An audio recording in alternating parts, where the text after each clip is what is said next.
मेरा नाम साहिल है, मेरी उम्र 18 साल है। मैं लाहौर में रहता हूँ। हमारा लाहौर में अपना कपड़े का काम है। मैं अभी स्कूल में पढ़ता हूँ। मैं अपने व दीन की अकलौती औलाद हूँ, जिसकी वजह से मेरे वालिदैन मुझसे बहुत प्यार करते हैं और मेरी हर ख्वाहिश को पूरा करते हैं। बचपन से लेकर अब तक मैंने जो कुछ भी मांगा है, उन्होंने वो सब कुछ ला कर दिया है और उन्होंने कभी मुझे नहीं नहीं कहा। हमारे मोहल्ले में सबका हमारे घर में आना जाना रहता है। मेरी उम्मी की दोस्ती मोहल्ले की सारी औरतों से है। वो औरतें अक्सर हमारे घर पानी भरने के लिए आती हैं, क्योंकि हमारे घर में फिल्टर लगा हुआ है। हमारी पड़ोसी जिनका नाम जबेदा आंटी है, वो निहायत ही खूबसूरत हैं।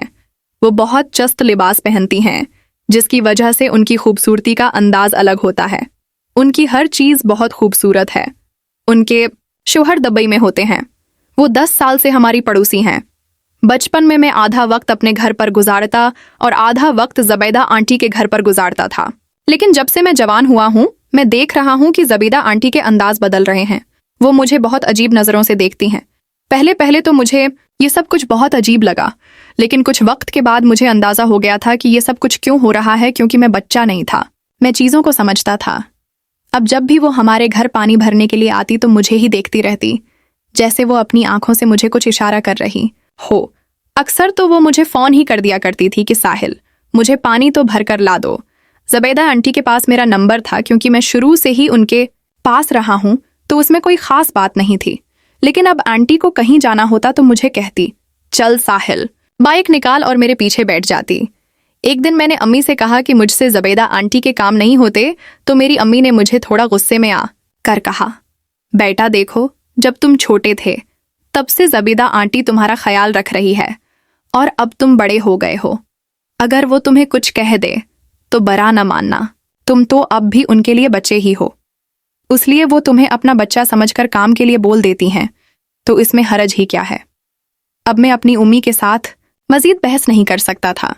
अगले दिन जब मैं स्कूल जा रहा था तो जबेदा आंटी सुबह सुबह कहीं से वापस आ रही थीं, तो उन्होंने मुझे रास्ते में रोक कर कहा, साहिल, जब स्कूल से वापस आओ तो मेरी बात सुनकर जाना। मैंने हामी भर ली। 2 बजे जब मैं स्कूल से वापस आया तो उम्मी घर पर नहीं थीं।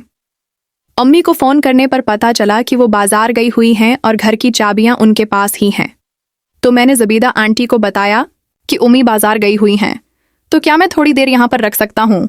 तो जबेदा आंटी ने कहा, क्यों नहीं साहिल, ये भी कोई पूछने की बात है, तुम्हारा ही घर है, जब चाहो आ जाओ। फिर जबेदा आंटी ने कहा, मैं तुम्हारे लिए खाना बना देती हूँ, मुझे भूख लगी हुई थी। तो मैंने कहा, बिना दीजिए। फिर जबेदा आंटी ने मेरे लिए खाना बनाया और मेरे साथ ही बैठकर खाना खाया। वो मुझे अपने हाथों से खाना खिला रही थीं और खाना खिलाने के दौरान मुझे अपने हाथों से छू भी रही थीं, लेकिन मैंने बर्दाश्त किया और कुछ देर जबेदा आंटी के साथ बैठा रहा। फिर मैंने आंटी से पूछा, आंटी, आपको क्या काम था? आपने मुझे बुलाया था? तो जबेदा आंटी ने मुझे बताया, साहिल, मुझे अपने लिए कुछ कपड़े लाने हैं। रात में सोते वक्त बहुत तकलीफ होती है, इसलिए कुछ खुशगवार कपड़े लाने हैं। इसी वजह से तुम्हारे साथ बाजार जाना चाहती हूँ। मुझे बहुत गुस्सा आया कि ये जबेदा आंटी ने मुझे क्या बोल दिया। अगर इन्हें कपड़े चाहिए तो वो खुद लेकर आएं, और अगर मुझे साथ लेकर जाना है तो मुझे ये तो ना बताएं।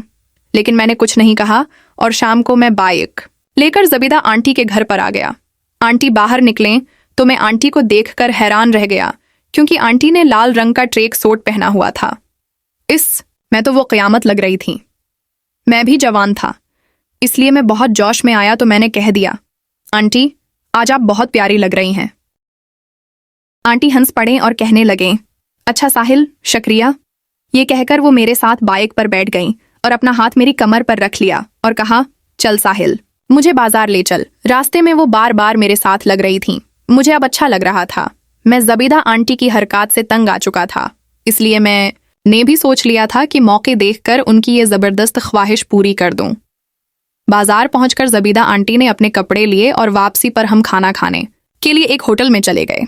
हम फैमिली हाल में बैठे हुए थे, हमारे अलावा वहां और कोई नहीं था। हमने खाना ऑर्डर किया और जब खाना खाने लगे तो अचानक मेरे हाथ से पानी का गिलास नीचे गिर गया। जबेदा आंटी नीचे गिलास उठाने के लिए झुके तो मैं हैरान हो गया, क्योंकि इतना प्यारा मंजर मैंने कभी नहीं देखा था। रात को जबेदा आंटी का मेरा मैसेज आया कि साहिल, आज तुमने मेरी बहुत मदद की है, शुक्रिया तुम्हारा। आज रात में तुम्हारे लिए कुछ बना दूंगी, घर पर आ जाना। मैंने भी हामी भर ली। मैं तैयार हो चुका था। जब मैं गया तो ज़बैदा आंटी अपने कमरे में आराम कर रही थीं। मैंने ज़बैदा आंटी से कहा, शायद अब भूल गई हैं कि आपने मुझे कहा था कि मैं आपके लिए खाना बना दूंगी। तो वो कहने लगे, वो सच में, मेरी आंख लग गई, तुम बैठो, हम बाहर से ऑर्डर करते हैं।